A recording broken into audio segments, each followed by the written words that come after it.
Hello friends, welcome back to GK Prince academy. तो हम लोग डिस्कस कर रहे थे यूथ कंपटीशन टाइमपुर के UP triple SC video exams के प्रैक्टिस सेट का, जो कि यूथ कंपटीशन के बुक के द्वारा निकाला गया है।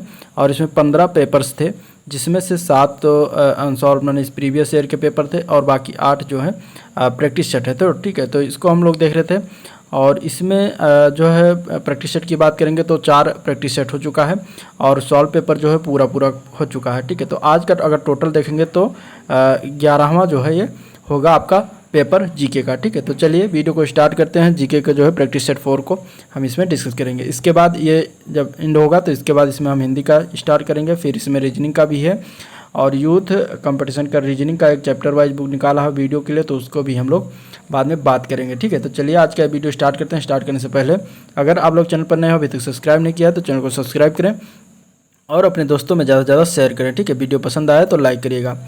तो सामान्य जानकारी के पहले क्वेश्चन की दिया गया है, निम्नलिखित अभिलेखों में से किस लेख में अशोक का नाम जो है उल्लेखित है? भाब्रू अभिलेख, 13वां शिलालेख, या रुम्मनदेही स्तंभ लेख, या फिर मास्की का लघु शिलालेख? किस अभिलेख में जो है ये अशोक का नाम उल्लेखित है, ये बताना है इसमें से। तो इनमें से अगर हम देखेंगे तो डी पार्ट इसका आंसर हो जाएगा। मास्की का जो लघु शिलालेख है, इसमें अशोक का नाम जो है दिया गया है। और इसके अतिरिक्त अगर देखा जाएगा तो गुर्जरा, निट्टूर और उद्गोलम में भी नाम अशोक का मिलता है। ठीक है, सबसे पहले जो है 1837 में जेम्स प्रिंसप एक थे, इन्होंने क्या किया था, इन्होंने जो है अशोक के अभिलेखों को पढ़ा था। ठीक है, जेम्स प्रिंसप इन्होंने क्या किया था, अशोक के अभिलेखों को सर्वप्रथम पढ़ा था 1837 ईस्वी में। तो ये था क्वेश्चन अशोक से संबंधित। अगला प्रश्न देखते हैं। अगला क्वेश्चन है, जवाबित का संबंध किससे था?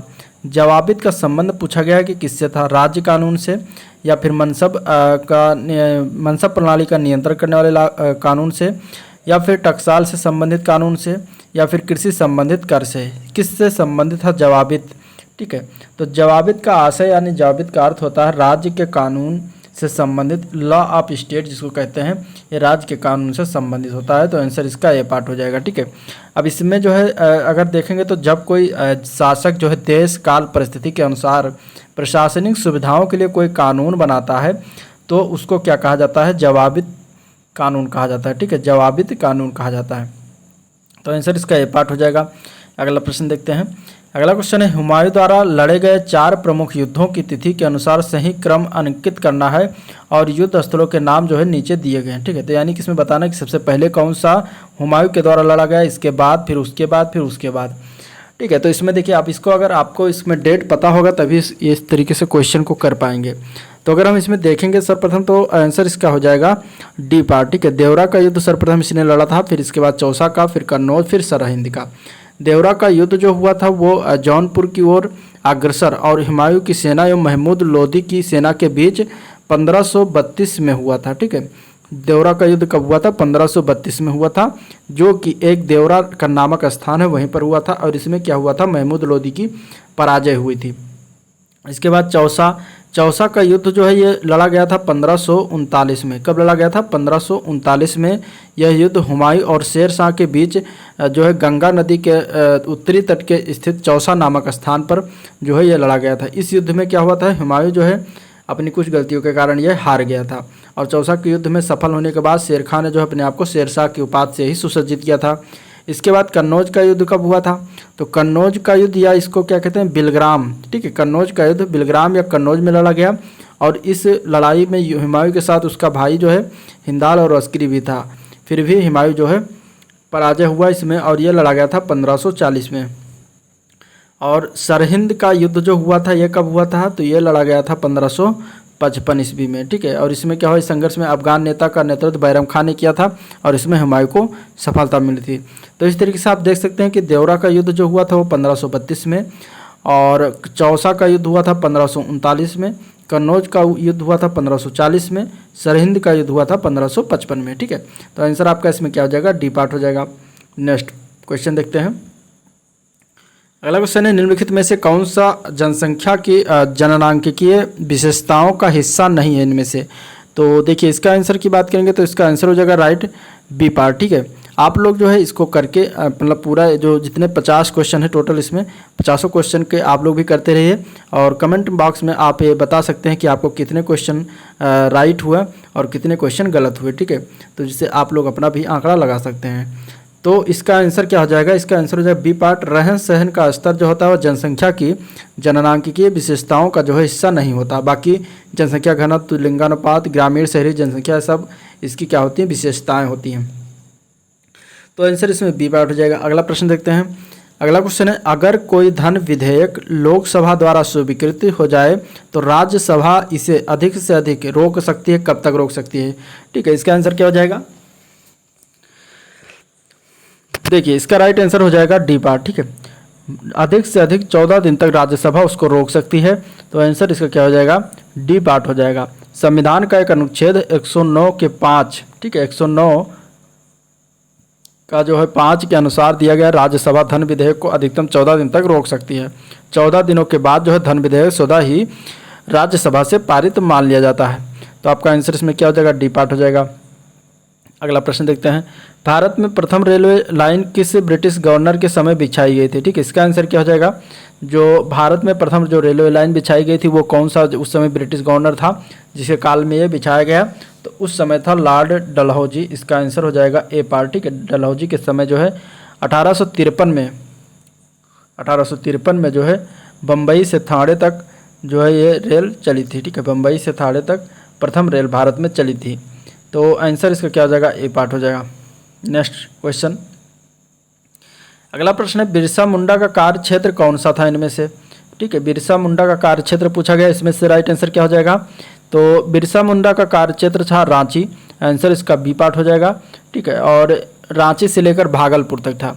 बिरसा मुंडा ने अपने क्षेत्र में जनजातीय लोगों को एक करने के लिए नारा दिया था कि ठाकुर भगवान ने उसे दूत बनाकर भेजा है ताकि लोगों के अंग्रेजों के बंधन से मुक्त करा सके, और इसमें हमें आप सब लोगों का सहयोग चाहिए, ठीक है। बिरसा मुंडा के आंदोलन को दबाने के लिए अंग्रेजों ने जो है सैनिक शक्ति का प्रयोग किया था, जिसमें 1899 में बिरसा मुंडा को पकड़ लिया गया और उसकी जेल में क्या हो गई थी, मृत्यु हो गई थी।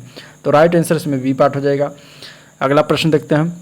निम्नलिखित में से किसने बड़ी ही बुद्धिमानी के साथ अलीपुर षड्यंत्र मामले में अरविंद घोष का बचाव किया था, तो कौन थे जिन्होंने जो है अरविंद घोष का बचाव किया था अलीपुर षड्यंत्र के मामले में, तो वो थे चित्तरंजन दास, ठीक है। आंसर क्या हो जाएगा, चित्तरंजन दास, जो कि इसमें ए पार्ट में दिया गया है। और अलीपुर षड्यंत्र केस जो हुआ था ये 1908 से लेकर 1909 तक चला था, मई 1909 तक चला था, ठीक है। और ये जो है एक इसमें 37 अभियुक्त संदेहास्पद थे, जिसमें खुदीराम बोस, प्रफुल्ल चाकी के साथ अरविंद घोष भी थे, और उनका बचाव जो है अरविंद घोष का किसने किया था, चित्तरंजन दास ने। तो आंसर इसका ये पार्ट हो जाएगा। नेक्स्ट क्वेश्चन देखते हैं। अगला क्वेश्चन है, कैबिनेट मिशन के भारत आगमन के समय भारतीय राष्ट्रीय कांग्रेस का अध्यक्ष कौन था, ठीक है। जब कैबिनेट मिशन भारत आया तो उस समय भारतीय राष्ट्रीय कांग्रेस के अध्यक्ष कौन थे ये बताना है, ठीक है। इसका आंसर क्या हो जाएगा, इसका आंसर हो जाएगा मौलाना अबुल कलाम आज़ाद। उस समय कौन थे भारतीय राष्ट्रीय कांग्रेस के अध्यक्ष, तो मौलाना अबुल कलाम आज़ाद थे, ठीक है। और कांग्रेस कार्य समिति के द्वारा जो है अबुल कलाम आज़ाद को मिशन से जो है विचार विमर्श करने का पूरा अधिकार दिया गया था। 6 अप्रैल 1944 को जो है पहली बार कैबिनेट मिशन के सदस्यों से मिले थे अबुल कलाम आज़ाद। तो आंसर इसका सी पार्ट हो जाएगा। अगला प्रश्न देखते हैं। अगला क्वेश्चन है, भारतीय संविधान में संशोधन के लिए जो है विधेयक लाया जा सकता है, कहाँ विधेयक लाया जा सकता है भारतीय संविधान में अगर संशोधन करना है, तो लोकसभा, राज्यसभा या दोनों में, या तो भारत के सर्वोच्च न्यायालय में। इसका आंसर क्या हो जाएगा, तो इसका आंसर हो जाएगा सी पार्ट, या तो लोकसभा या तो राज्यसभा, दोनों में से कहीं भी लाया जा सकता है, ठीक है। और अनुच्छेद जो दिया गया है 368 भारतीय संविधान में, तो इसके तहत जो है संविधान में संशोधन के प्रस्ताव संसद के दोनों सदनों में से किसी एक में भी लाया जा सकता है, ठीक है। किसी में भी लाया जा सकता है, दोनों सदनों में से किसी में भी एक लाया जा सकता है। केवल धन तथा वित्त विधेयक जो होते हैं इनके लिए प्रतिबंध है कि वह जो है प्रथमता लोकसभा में ही प्रस्तुत किए जाने चाहिए, बाकी और सभी के लिए नहीं। तो आंसर आपके इसमें सी पार्ट हो जाएगा। नेक्स्ट क्वेश्चन देखते हैं। भारत का क्षेत्रफल संसार के क्षेत्रफल का 2.4% है, परंतु इसकी संपूर्ण मानव जाति की 16.5% जनसंख्या है, या फिर संपूर्ण मानव जाति की 17.5% जनसंख्या है, या फिर संपूर्ण मानव जाति की 18%, या फिर 28% जनसंख्या। कितनी जनसंख्या है ये बताना है, ठीक है। तो पूरे विश्व के परिप्रेक्ष्य में देखेंगे तो भारत में अगर कुल जनसंख्या देखेंगे तो 17.5% आता है टोटल का, ठीक है। तो भारत में 17.5% जनसंख्या निवास करती है कुल क्षेत्रफल, कुल विश्व के जनसंख्या का। और अगर हम देखेंगे तो भारत का क्षेत्रफल कितना है, तो 32 लाख वर्ग किलोमीटर के पास है, और जो कि विश्व के क्षेत्रफल का कितना आता है, 2.42% आता है। और क्षेत्रफल के आधार पर अगर देखें तो भारत का स्थान आता है 7वां, और इसके पहले जो है जो 7 देश हैं उनका क्या क्या नाम है, तो पहले स्थान पर आता है रूस, दूसरे स्थान पर कनाडा, तीसरे स्थान पर चाइना, ठीक है, चौथे स्थान पर USA यानी कि अमेरिका, 5वें स्थान पर ब्राज़ील, इसके बाद 6ठे पर आता है ऑस्ट्रेलिया, और 7वें पर कौन आता है, इंडिया आता है, ठीक है। तो इस तरीके से क्रम हो गया, इसको याद रखिएगा। अगला प्रश्न देखते हैं, कौन सी महत्वपूर्ण घटना जलियांवाला बाग नरसंहार के तुरंत पहले घटी थी? पूर्व घटी थी मीन्स पहले घटी थी। तो कौन सी कौन सी घटना थी? तो इसमें से अगर देखेंगे तो सबसे पहले जलियांवाला बाग नरसंहार के पहले हुआ था रॉलेट एक्ट का बनना, ठीक है, रॉलेट एक्ट बना था, इसके बाद जलियांवाला बाग हत्याकांड हुआ था। जलियांवाला बाग हत्याकांड जो हुआ था कब हुआ था, तो 13 अप्रैल 1919 को हुआ था, ठीक है, 13 अप्रैल 1919 को हुआ था। और रॉलेट एक्ट इसके पहले आया था 1919 में, ठीक है। जबकि असहयोग आंदोलन इसमें देखा जाएगा तो असहयोग आंदोलन हुआ था 1920-21 में। और इसमें जो है सांप्रदायिक आवार जो लिखा हुआ सी पार्ट में, ये कब हुआ था, तो ये 1932 में हुआ। साइमन कमीशन कब आया था भारत, तो ये गठन इसका हुआ था 1927 में, भारत पहुंचा था 1928 में साइमन कमीशन, ठीक है। तो इस तरीके से ये थे कुछ फैक्ट। नेक्स्ट क्वेश्चन देखते हैं। अगला क्वेश्चन है, तिब्बत में मानसरोवर झील के पास नदी का स्रोत है, और वो किस का नदी का जो स्रोत है तिब्बत में मानसरोवर के झील के पास, वो कौन सी नदी है? तो वो नदी है, इसमें से अगर देखा जाए तो मानसरोवर झील के पास ब्रह्मपुत्र, सतलज और सिंध तीनों नदियों का स्रोत है। तो आंसर आपका इसमें उपयुक्त सभी हो जाएगा, यानी कि आंसर आपका इसमें डी पार्ट से ही हो जाएगा, ठीक है। नेक्स्ट क्वेश्चन देखते हैं, भारतीय संविधान के निम्नलिखित अनुच्छेदों में से कौन सा अनुच्छेद राज्य की सरकारों को ग्राम पंचायतों को संगठित करने का निर्देश देता है? इंपॉर्टेंट क्वेश्चन है। तो देखिए इसका अगर हम आंसर की बात करेंगे तो आंसर इसका हो जाएगा बी पार्ट। अनुच्छेद 40 जो है वो क्या करता है, भारतीय सरकार राज्य की सरकारों को ग्राम पंचायतों को संगठित करने का आदेश देता है, निर्देश देता है। तो आंसर आपका क्या हो जाएगा, अनुच्छेद 40, ठीक है। नेक्स्ट क्वेश्चन देखते हैं। अगला प्रश्न है, पारिस्थितिक संतुलन बनाए रखने के लिए न्यूनतम वन आवरण अनिवार्य है। कितना न्यूनतम वन आवरण होना चाहिए जिससे कि पारिस्थितिक संतुलन जो है वो बना रहे? तो इसका आंसर क्या हो जाएगा, तो इसका राइट आंसर हो जाएगा डी पार्ट। संपूर्ण पृथ्वी का, संपूर्ण भूमि का 33% जो है वन आवरण होना अनिवार्य है, ठीक है, पारिस्थितिक संतुलन के लिए। तो ये किस वन नीति में किया गया था घोषित, तो यह 1952 राष्ट्रीय वन नीति 1952 में घोषित किया गया था, ये भी याद रखिएगा। नेक्स्ट क्वेश्चन देखते हैं, CPU का पूरा फॉर्म क्या है कंप्यूटर भाषा में? तो कंप्यूटर के परिप्रेक्ष्य में अगर देखेंगे तो CPU का फुल फॉर्म होता है सेंट्रल प्रोसेसिंग यूनिट, ठीक है। CPU का फुल फॉर्म क्या होता है, सेंट्रल प्रोसेसिंग यूनिट। तो आंसर आपका इसमें बी पार्ट हो जाएगा। अगला प्रश्न देखते हैं। अगला क्वेश्चन है, पुरानी और नष्ट प्राय लाल रक्त कणिकाएं कहाँ नष्ट हो जाती हैं, ठीक है। तो जो ओल्ड रेड ब्लड कार्पसेल्स होती हैं वो कहाँ पर नष्ट होती हैं, तो ये होती हैं प्लीहा में, ठीक है, जिसको इंग्लिश में क्या कहते हैं, स्प्लीन। तो स्प्लीन अथवा प्लीहा में क्या होती हैं, नष्ट होती हैं, ठीक है, लाल रक्त कणिकाएं जो होती हैं। तो आंसर इसका क्या हो जाएगा, ए पार्ट हो जाएगा। अस्थिमज्जा में ये उत्पन्न होती हैं, ठीक है, अस्थिमज्जा में क्या होती हैं, उत्पन्न होती हैं। आंसर आपका इसमें ए पार्ट हो जाएगा। नेक्स्ट क्वेश्चन है, मृदा अपरदन रोका जा सकता है, किसके द्वारा मृदा अपरदन इसमें से रोका जा सकता है?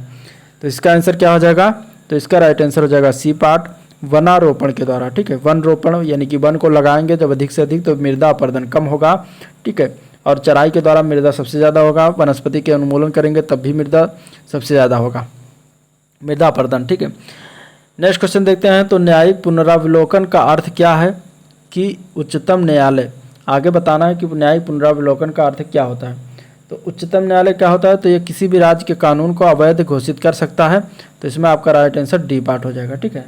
न्यायिक पुनरावलोकन के तहत उच्चतम न्यायालय को संसद तथा राज्य विधानमंडलों द्वारा बनाए गए कानूनों की समीक्षा का अधिकार प्राप्त है, और वो इन दोनों द्वारा बनाए गए किसी भी कानून को क्या करता है, शून्य घोषित कर सकता है यदि उनके निर्माण में संवैधानिक प्रावधानों का उल्लंघन हुआ है, ठीक है। तो राइट आंसर आपका क्या हो जाएगा, डी पार्ट हो जाएगा। अगला क्वेश्चन है 1 रुपये के नोट पर हस्ताक्षर हो किसका होता है? तो 1 रुपये के नोट पर जो हस्ताक्षर होता है वो वित्त मंत्रालय का जो सचिव होता है उसका हस्ताक्षर होता है। तो राइट आंसर इसमें ए पार्ट हो जाएगा। ठीक है, 1 रुपये के नोट पर जो होता है हस्ताक्षर वो किसका होता है? वित्त मंत्रालय के सचिव का। बाकी के जितने भी नोट होते हैं उस पर जो है आरबीआई के यानी भारतीय रिजर्व बैंक के गवर्नर के हस्ताक्षर होते हैं। आप लोग कमेंट करके बताइएगा इस समय वर्तमान में आरबीआई के गवर्नर कौन है। अगला प्रश्न लिखते हैं, निम्न में से परजीवी पौधे की पहचान करना है। कौन सा परजीवी पौधा है? इनमें से परजीवी पौधा की बात करेंगे तो अमरबेल जो होता है ये परजीवी पौधा होता है। ठीक है, अमरबेल आपने गांव में देखा होगा, पेड़ों पर जो है ये लिपटे होते हैं तार के तरीके से, तो ये परजीवी पौधा होता है। और ये परजीवी इसलिए होता है क्योंकि ये पौधा जो होता है ये जिस पौधे पर जिस पेड़ पर ये लटका हुआ लिपटा हुआ होता है उसी से जो है भोजन ग्रहण करता है। ठीक है, तो ये इसको परजीवी कैसे? तो ऐसा पौधा या जीव जो किसी अन्य पौधे या जीवों से घनिष्ठ समागम का स्थापित करता है या उसके अंदर या ऊपर फैला रहता है और उनके द्वारा निर्मित भोजन ही ग्रहण करता है, उसे परजीवी या परपोषी पौधा या जीव कहते हैं। ठीक है, अमरबेल ऐसी एक परपोषी वनस्पति है जो बबूल, अरंड और अन्य किसी पौधे के ऊपर फैल जाती है तथा इनके ऊतकों में अपने चूसकांक छिद्र का भोजन से प्राप्त करती हैं। इनमें क्या होता है? जड़ें नहीं होती। नेक्स्ट क्वेश्चन, मनुष्य के शरीर में पैर की हड्डी किस प्रकार की होती है? तो पैर की जो हड्डी होती है वो किस प्रकार की होती है मनुष्य के? तो वो ठोस होती है। आंसर इसका सी पार्ट हो जाएगा। ठीक है, ठोस। अगला प्रश्न देखते हैं, पौधे के कौन से भाग से हल्दी प्राप्त होता है? तो पौधे के कौन से भाग से हल्दी प्राप्त होता है? तो देखिए, पौधे का जो तना भाग होता है उससे हल्दी प्राप्त होता है। तो आंसर इसका क्या हो जाएगा? डी पार्ट हो जाएगा। ठीक है, हल्दी को क्या कहते हैं? प्रकंद कहते हैं, ये भी याद रखिएगा। हल्दी को क्या कहते हैं? प्रकंद कहते हैं। प्रकंद जो होता है, प्रकंद एक मोटा फैला हुआ तना होता है और इस प्रकार भूमिगत तना हल्दी, अदरक, केला, फर्न आदि जो है पौधों में क्या होते हैं? पाए जाते हैं। नेक्स्ट क्वेश्चन देखते हैं, तो पद एमबी का प्रयोग किया जाता है। ठीक है, एमबी कंप्यूटर के टर्म में एमबी का प्रयोग किस तरीके से, का फुल फॉर्म क्या है ये बताना है। तो एमबी का प्रयोग होता है मेगाबाइट्स के लिए। आंसर इसका क्या हो जाएगा? B part. ठीक है, एमबी मीन्स क्या होता है? मेगाबाइट्स। तो आंसर इसका हो जाएगा बी पार्ट। नेक्स्ट क्वेश्चन है, एम्फीबिया बताता है। एम्फीबिया क्या बताता है? तो इसका आंसर क्या हो जाएगा?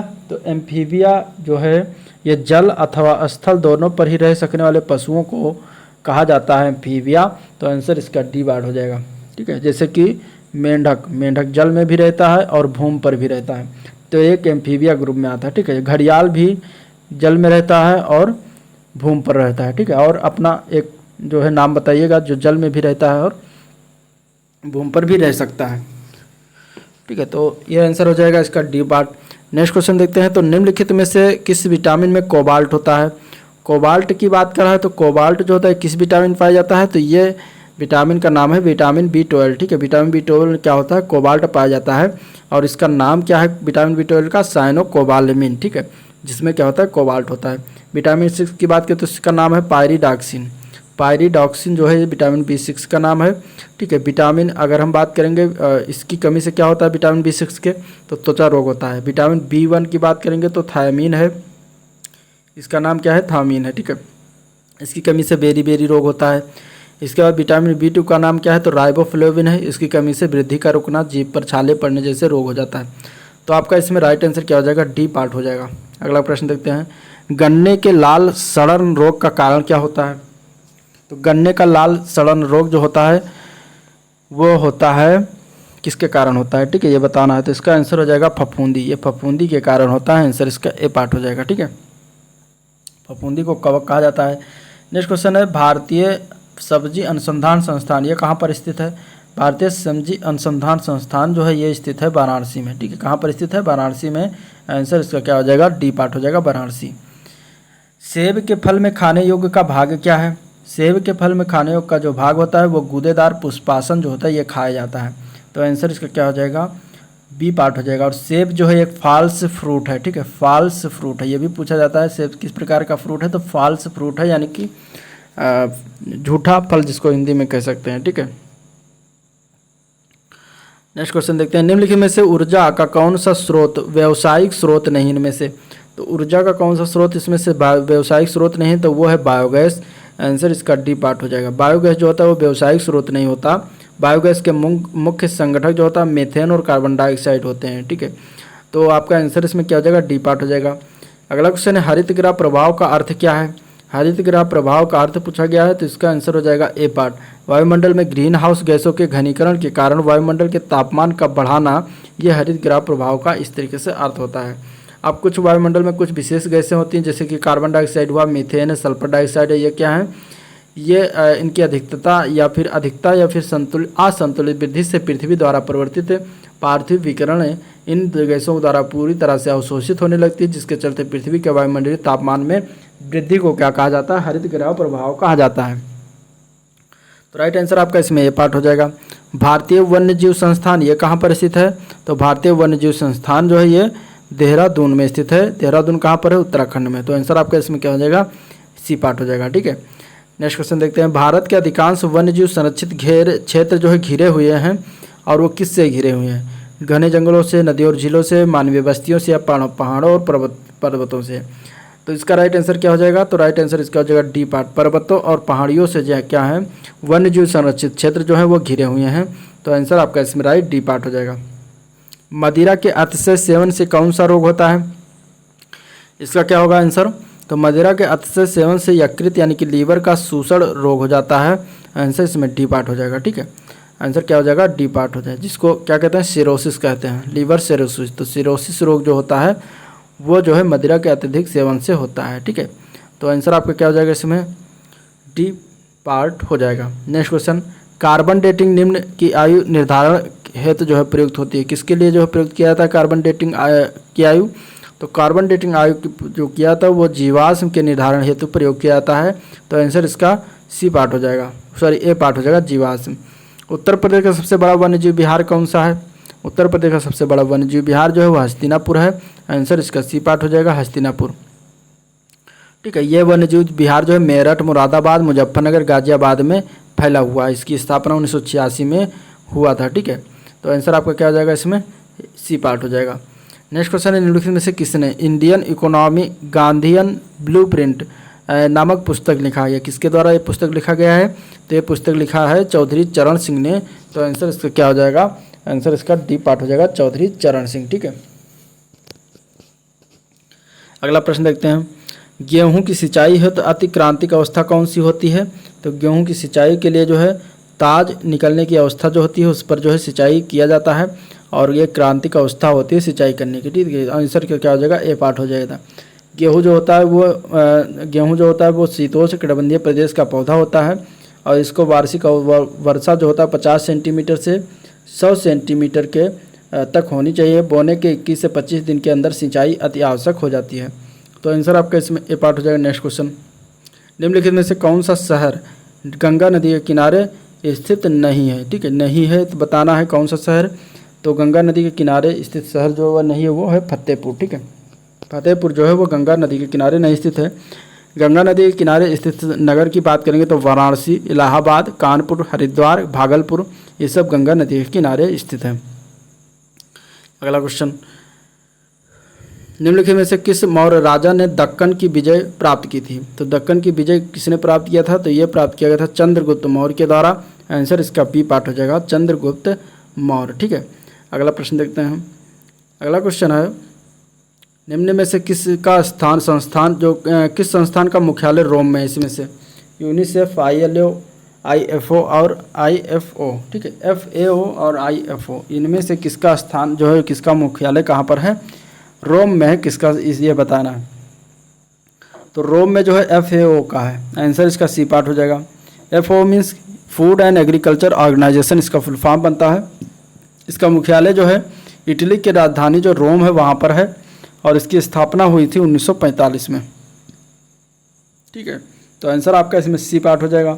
अब ILO की बात अगर हम करते हैं तो इसका फुल फॉर्म बनता है अंतर्राष्ट्रीय श्रम संगठन, यानी कि इंटरनेशनल लेबर ऑर्गेनाइजेशन इसका फुल फॉर्म बनता है। इसकी स्थापना 1919 में किया गया था। ठीक है, 1919 में इसकी स्थापना किया गया था, और इसका मुख्यालय की बात करेंगे तो जिनेवा में है। जिनेवा कहाँ पर है? स्विट्जरलैंड में इसका मुख्यालय पड़ता है। IFO की बात करेंगे तो IFO, अब इसमें देखें तो IFO की बात करेंगे। ठीक है, यहाँ पे IMF होना चाहिए। तो IMF की बात करेंगे तो अंतर्राष्ट्रीय मुद्रा कोष अगर देख लेते हैं IMF, तो इसका जो है स्थापना 1945 में हुआ था, और इसका मुख्यालय वाशिंगटन DC में है। यूनिसेफ की स्थापना हुई थी 1946 में, और ये जो है इसका मुख्यालय कहाँ पर है, न्यूयॉर्क में। ठीक है, नेक्स्ट क्वेश्चन देखते हैं। बैंक दर में वृद्धि सामान्यतः इस बात का संकेत है कि, किस बात का संकेत होता है बैंक दर में वृद्धि? तो बैंक दर में वृद्धि जब होता है तो वो केंद्रीय बैंक की महंगी मुद्रा का अनुसरण कर रहा होता है, ये इस बात का संकेत होता है। ठीक है, तो आंसर इसमें क्या हो जाएगा, डी पार्ट हो जाएगा कि केंद्रीय बैंक महंगी मुद्रा नीति का अनुसरण करता है। यानी बैंक दर वह दर होती है जिस पर केंद्रीय बैंक व्यापारिक बैंकों को प्रथम श्रेणी की प्रतिभूतियों पर ऋण सुविधाएं प्रदान करता है, उसको बैंक दर कहा जाता है।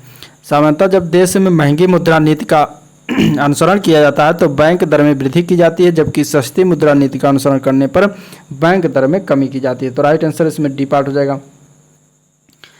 अब इसमें से युग्मों पर विचार करना है और कौन सा सही सुमेलित है इनमें से ये बताना है। ठीक है, जिम कॉर्बेट राष्ट्रीय उद्यान ये कहाँ, गंगा नदी के किनारे स्थित है, यानी उद्यान से होकर होने बहनी नदी गंगा नदी है। काजीरंगा का मनास नदी या फिर साइलेंट वैली राष्ट्रीय उद्यान कावेरी नदी, इनमें से कौन सा सही है? तो सही की बात करेंगे तो इसमें तीनों गलत है, तो इनमें आंसर आपका क्या हो जाएगा, डी पार्ट हो जाएगा। जिम कॉर्बेट जो राष्ट्रीय उद्यान है ये उत्तराखंड में स्थित है और इस उद्यान से जो है रामगंगा नदी बहती है। ठीक है, जो कि गलत है। काजीरंगा राष्ट्रीय उद्यान की बात करेंगे तो काजीरंगा राष्ट्रीय उद्यान जो है ये कहाँ पर है, ये जो है असम में है और ये इससे ब्रह्मपुत्र नदी से होकर बहती है। ठीक है, साइलेंट वैली राष्ट्रीय उद्यान जो है केरल में स्थित है और ये जो है इस उद्यान से कौन सी नदी बहती है, तो कुंथी पूजा नदी जो है ये इस उद्यान से होकर बहती है साइलेंट वैली से। ठीक है, तीनों गलत हैं। अगला क्वेश्चन, निम्नलिखित में से कौन सा भाग वनस्पति और जंतु दोनों ही कोशिकाओं में पाए जाते हैं? इनमें से कौन सा भाग है जो वनस्पति और जंतुओं दोनों में पाया जाता है? तो वो है कोशिका कला, कोशिका द्रव्य और केंद्रक, ये दोनों में पाया जाता है। तो आंसर इसका सी पार्ट हो जाएगा। ठीक है, नेक्स्ट क्वेश्चन देखते हैं।